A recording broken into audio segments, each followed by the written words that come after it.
buntis na baboy.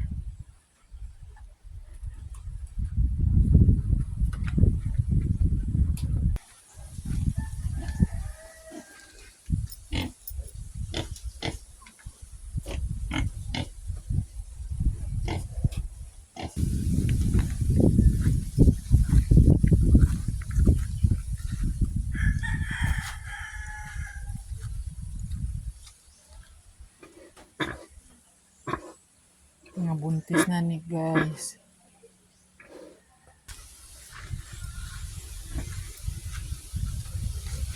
Meron na naman akong ipapagawa na tangkaw. Magdadagdag pa ako. Oh my God.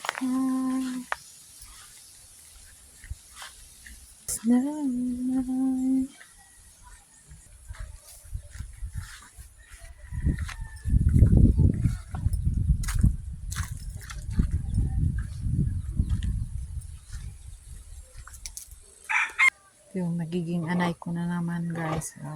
Pang-apat na ni siya.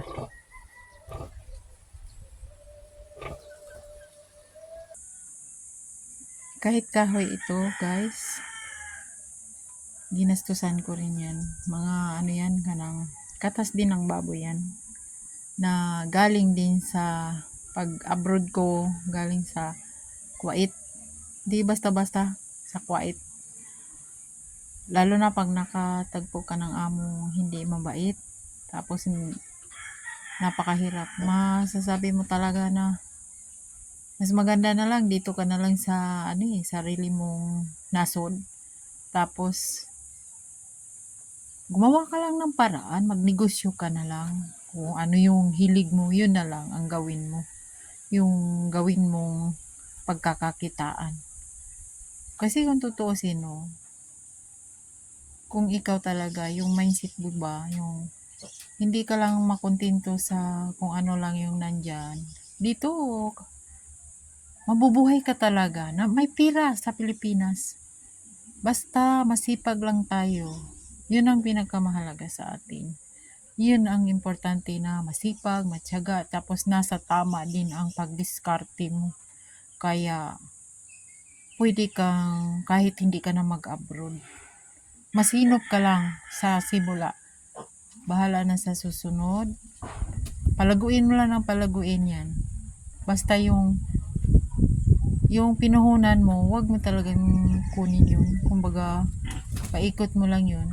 Tapos, yung bali ganansya mo doon, yun yung kukuha ka lang doon ng pagkain mo, sa pangangailangan mo, ganon. Pero saka ka na lang magloho-loho kasi nagsisimula pa lang ganon talaga pero kailangan pa rin magsipag.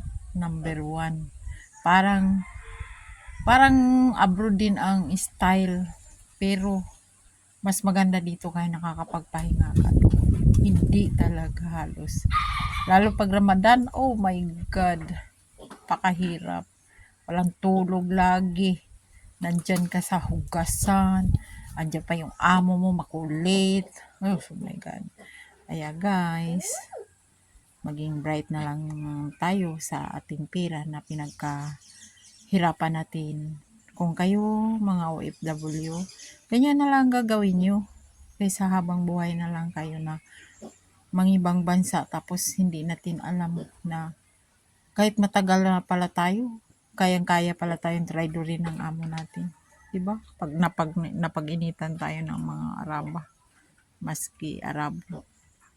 Okay, bye-bye. Sana may naibigay akong aral sa inyo, mga OFW.